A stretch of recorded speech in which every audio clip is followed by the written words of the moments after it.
Straight দিয়ে দুইটা ছক্কা, বিশাল ছক্কা। কমেন্টেটররা বললেন যে বল কোথায় গেল, হিউজ 6। যাই হোক, ছক্কা, দুইটা ছক্কা, একটা চার হাঁকিয়েছেন, 18 বলে করেছেন 23 রান। ওপেনার হিসেবে আপনি ভালোই বলবেন যে হ্যাঁ, ভালো একটা শুরু দিয়েছেন। হাবিবুর রহমান সোহান এই আসরে এটাই তার সর্বোচ্চ রান। এর আগে 7 করেছেন, 4 করেছেন, 0 করেছেন, এরপর 23 করলেন। যখনই জাতীয় দলে কোনো ওপেনার ব্যর্থ হন অথবা টানা ব্যর্থ হন, তখনই প্রশ্ন আসে বা কথা আসে কেন সোহানকে জাতীয় দলে নেওয়া হয় না। দেখুন, আমি এর আগে অনেকবার বলেছি কিছু প্রক্রিয়া আছে, স্কিল আছে, সেই সব নিশ্চিত না হওয়া পর্যন্ত জাতীয় দলে মানে বিশাল বড় একটা জায়গা, আসলে সেই জায়গাতে খেলানো উচিত না। সোহান কি প্রস্তুত হয়েছেন? এই যে 4টে ইনিংস খেললেন, দেখে কি মনে হয়েছে ন্যাশনাল টিমের জন্য তৈরি আছেন? সবশেষ যে ইনিংসটা আছে যদি সেটাকে ব্যাখ্যা করি, সেখানে দুইটা জীবন পেয়েছেন, বড় জীবন পেয়েছেন। মানে আপনি যদি খেয়াল করেন সমস্যাটা কি, সমস্যা হচ্ছে সোহান স্ট্রেটে খুব দারুণ খেলেন, খুব দারুণ খেলেন, স্লটে বল পেলে সেটা অনেক জোরে মারতে পারেন, সেটা এর আগেও দেখিয়েছেন। কিন্তু যখন একজন ভালো বোলার, কোয়ালিটি বোলার বল করেন, বাউন্স দেন বা গুড লেন্থে বল করেন অথবা অফ সাইডে বল করেন, সেটা দিয়ে খেলতে পারেন না। এই ইনিংসেই দুইটা ক্যাচ দিয়েছিলেন, বলটা একটু শর্ট ছিল বা একটু বাউন্স ছিল, খেলতে গেছেন ওই যে স্ট্রেটে খেলেন সেভাবেই। এই আসরে এর আগে 3টা বার আউট হয়েছেন, 3টা বারই শর্ট খেলেছেন স্ট্রেটে, যেগুলো স্ট্রেটে খেলার বল না। 6 বলে 7 করেছেন, সেখানে আউট হয়েছেন সেমভাবে। 5 বলে 4 করেছেন, সেখানে আউট হয়েছেন সেমভাবে। এবং 0 করে আউট হয়েছেন, সেখানেও কিন্তু রাশ শট খেলতে গিয়ে আউট হয়েছেন, কারণ ওই স্কিলের অভাব দেখা গেছে। দেখুন, অফ সাইডে বল ছিল, বাউন্স ছিল, সেটা বারবার মিস করেছেন। এখানেই সমস্যাটা। আপনি যখন ইন্টারন্যাশনাল ক্রিকেট খেলবেন তখন এই বলগুলো আপনি পাবেন না, যেটা এখন পাচ্ছেন। যে দুটো ছক্কা হাঁকিয়েছেন, প্রথম ছক্কা হাঁকানোর পর বোলার বুঝে যাবে যে আপনাকে এই বল দেওয়া যাবে না, আর কখনোই দেবে না।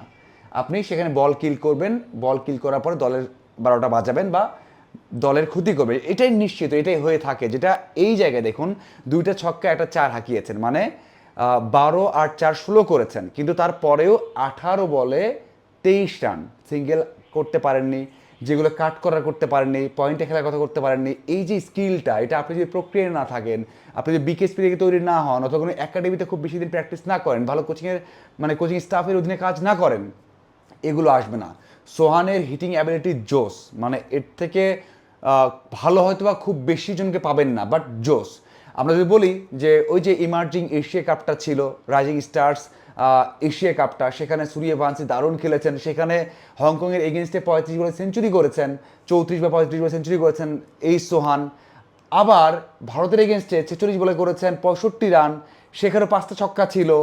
এইসব দেখার বলতেই পারি যে ন্যাশনাল টিমে তাকে নেওয়া যেতে পারে। এই 27 বছর বয়সী হাবিবুর রহমান সোহান ন্যাশনাল টিমের জন্য একটা ক্যান্ডিডেট হতে পারেন। কিন্তু যখন এইগুলো ম্যাচ দেখবেন তখন আপনার ভুল ভাঙবে, তখন মনে হবে না আরও সময় দেওয়া দরকার। অবশ্যই সময় দেওয়া দরকার।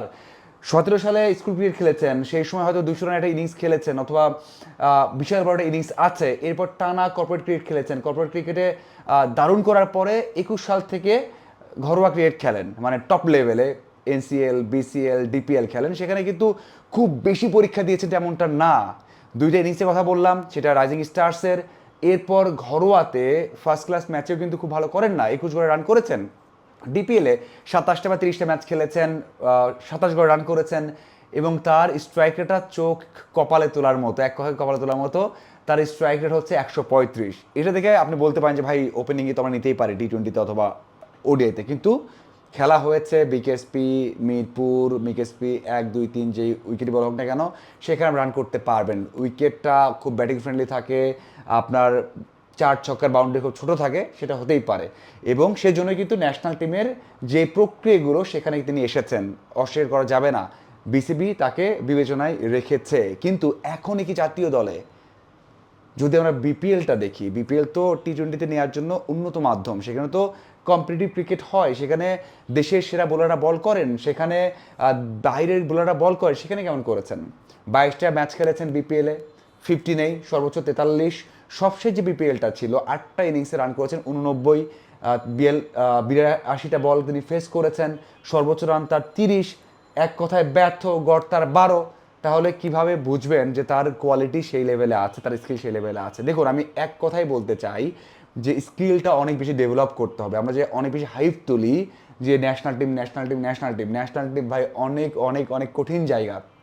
সাইফ এত প্রক্রিয়া দিয়ে এসেছেন, ইমন এসেছেন, তামিম এসেছেন, তারা অনেক দিন খেলার পর বা থাকার পর, হ্যাঁ শুরু থেকে পারফর্ম করেছেন তামিম, অফ অ্যান্ড অন করেছেন, কিন্তু ওই অফ অ্যান্ড করার জন্য তো একটা কোয়ালিটি দরকার। আমরা একটা উদাহরণ বলতে চাই, সেটা হচ্ছে মুনিম শাহরিয়ার কিন্তু একটা মৌসুম খুব দারুণ করেছেন, আমরা হাইপ তুলেছি, আমরা কথা বলেছি এবং ন্যাশনাল টিমে খেলেছেন, ভালো কি করেছেন? ভালো করেননি। এই জন্যই প্রক্রিয়াটা খুবই খুবই গুরুত্বপূর্ণ। সাকলাইন গাফফার যিনি রয়েছেন, আমরা বলতেই চাই যে সাকলাইন কেউ আমরা অনেক অনেক সময় দিতে পারতাম বা সময় দিতে হবে, বা এইরকম এইচপি ম্যাচ এটিপি ম্যাচ খেলানোর পর ন্যাশনাল টিমে আমরা ফুল সার্ভিস আশা করতে পারি। আমি শুরুতেই বলেছিলাম যে সাকলাইনকে দ্রুত আনা হয়েছে, তার ফলটাও কিন্তু আমরা পেয়েছি। বোলার সাকলাইন ঠিক আছে, কিন্তু অলরাউন্ডার সাকলাইনের জন্য অনেক সময় দরকার। তো একই কথা বলবো, হাবিবুর রহমান সোহানের অনেক অনেক শুভাকাঙ্ক্ষী আছেন, আমরা ভালো চাই, ভালো খেলুক, 4 ছক্কা আসুক, কিন্তু ন্যাশনাল টিম অনেক বড় জায়গা, অনেক কঠিন জায়গা, সেখানে আসতে হলে স্কিলে আরও অনেক বেশি ডেভেলপ করতে হবে। পয়েন্টে, অফসাইডে কাট করা এবং নিজের স্লট ছাড়া, খুবই সীমাবদ্ধ বা নির্দিষ্ট কিছু স্কোরিং শট ছাড়া তার সেই শটগুলো নেই, সেটাকে অনেক ডেভেলপ করতে হবে, স্কোরিং শট অনেক বাড়াতে হবে, তারপরে হয়তোবা আমরা আশা করতে পারি যে ন্যাশনাল টিমে কোনো এক সময় খেলবে এই 27 বছর বয়সী হাবিবুর রহমান সোহান। আমি জানি না আপনারা একমত হবেন কিনা, তারপরেও জানাবেন। ধন্যবাদ সবাইকে।